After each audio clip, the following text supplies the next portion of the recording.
दोस्तों, दानवीर कर्ण के बिना महाभारत की कल्पना भी नहीं की जा सकती।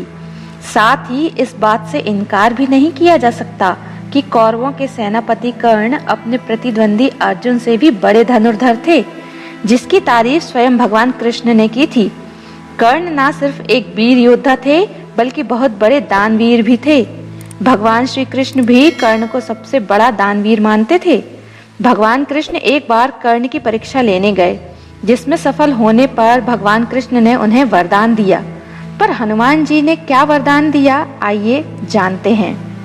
अनजाने में किए गए कर्म और दूसरों की भलाई में किए गए काम से कर्ण को 3 श्राप मिले थे, जो बहुत हानिकारक व प्राणघातक हुए। जो 3 श्राप मिले थे, जिसमें से 2 श्राप तो 2 ब्राह्मण ने दिए थे और दोनों श्राप उन्हें अनजाने में वाण चलाने से मिले थे, और तीसरा श्राप उन्हें भगवान परशुराम ने दिया था। जब युद्ध भूमि में कर्ण घायल होकर अपनी मृत्यु का इंतजार कर रहे थे, उस समय अर्जुन ने भगवान कृष्ण से कहा कि आपका दानवीर कर्ण असहाय होकर मौत का इंतजार कर रहा है। उस पर श्री कृष्ण ने कहा कि कर्ण को उसकी वीरता और दानवीर होने के लिए हमेशा याद किया जाएगा। इस बात पर अर्जुन बोले कि वह सबसे बड़ा दानवीर कैसे हो सकता है। इस बात को साबित करने के लिए भगवान कृष्ण ब्राह्मण के वेश में पहुंचे और कर्ण को प्रणाम किया, और उन्होंने वहां आने का कारण पूछा तो ब्राह्मण ने बताया कि मैं आपसे कुछ दान मांगने आया था, लेकिन आपकी ऐसी हालत देखकर अब कुछ नहीं मांगना चाहता, क्योंकि आप इस हालत में क्या दे सकेंगे। इस बात पर कर्ण ने अपने पास पड़े पत्थर से अपने सोने के दांत तोड़कर ब्राह्मण को दे दिए।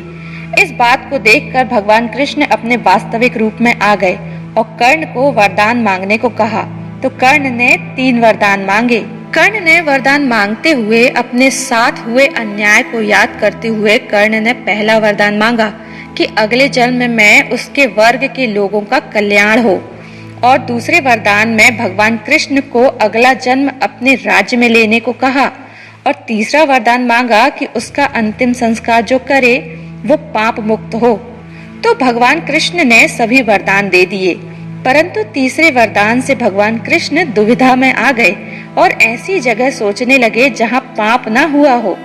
परंतु भगवान कृष्ण को ऐसा कोई समझ नहीं आया जो पाप मुक्त हो।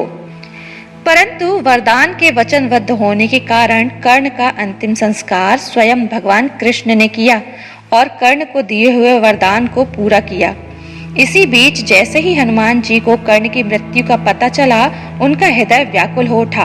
वे तुरंत ही युद्ध भूमि में वहां पहुंचे जहां कर्ण अंतिम सांसें ले रहा था। कर्ण के पास जाकर हनुमान जी फूट फूट कर विलाप करने लगे और कहने लगे कि कर्ण, इस युद्ध में विजय होने से तुम्हें कुछ नहीं मिलता।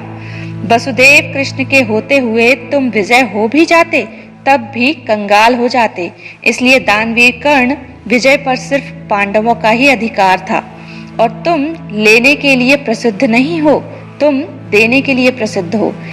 इसके बाद हनुमान जी कर्ण को वरदान देते हुए कहते हैं कि कर्ण, याद रखो कि तुम मृत्यु लोक हो या स्वर्ग लोक, जब भी वीरों महावीरों की सभा में तुम्हारा नाम लिया जाएगा तो सभी वीर खड़े होकर तुम्हारे नाम की जय जयकार करेंगे। दोस्तों, आपको यह जानकारी कैसी लगी और आपका इस बारे में क्या कहना है, हमें कमेंट करके जरूर बताएं। चैनल को सब्सक्राइब करें और बेल आइकन को प्रेस करें ताकि ऐसे ही जानकारी आप तक पहुंच सके। धन्यवाद।